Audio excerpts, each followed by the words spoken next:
to your view top trending news stories from NaijaNews TV. Presidency denies forcing Buhari to testify in Paris court. The presidency has denied reports that they forced former President Muhammadu Buhari to testify in an arbitration proceeding in Paris, although it didn't deny the existence of such a proceeding. The presidency insisted that all eminent persons testifying in Nigerians' defense are doing so willingly. Special Advisor on Information and Strategy, Bayo Onanuga, stated this in a press statement signed and released late on Saturday, titled, "President Tinubu did not drag any eminent Nigerian to Paris."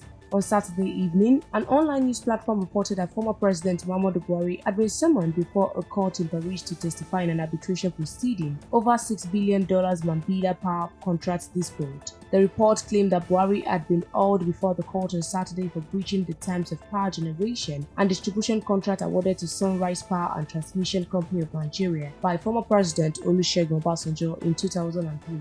The report further claimed that Buhari was grilled for hours on Saturday and would continue his testimony on Sunday before the International Chamber of Commerce Court of Arbitration in Paris. It quoted sources who said President Bola Tinubu approved the decision to push his predecessor before the foreign arbitration panel. However, the presidency described the report as fake news. It clarified that the private proceeding, which shouldn't have been reported in the media, remains entirely confidential until the international arbitrators make a decision.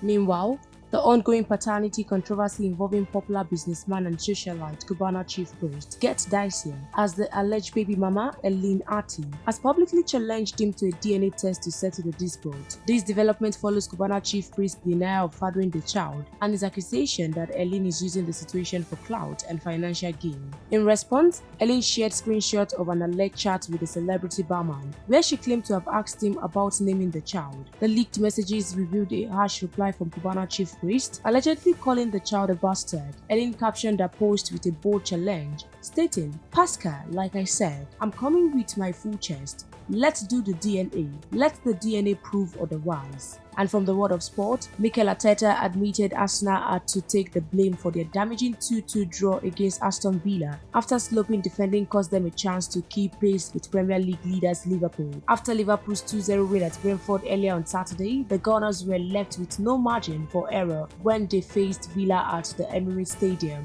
Arteta's side were on course to move back within 4 points of Liverpool after Gabriel Martinelli and Kai Havertz scored to build a 2-goal lead by the 55th minute. Arsenal collapsed midway through the second half as Yuri Tielemans reduced the deficit before Bollywood Gunners fan Ole Watkins backed the equalizer 8 minutes later. It was a hammer blow to Arsenal's hope of first title since 2004, with Liverpool now 6 points clear and holding a game in hand over the second-place North Londoners. Arteta considered Arsenal were culpable for the defense mistake that allowed Villa back into the game, but the way we defended, especially the second goal, can't be part of our game. Considering the 2 goals cannot be part of our game if you want to consistently win, it's nowhere near the standards of what we demand.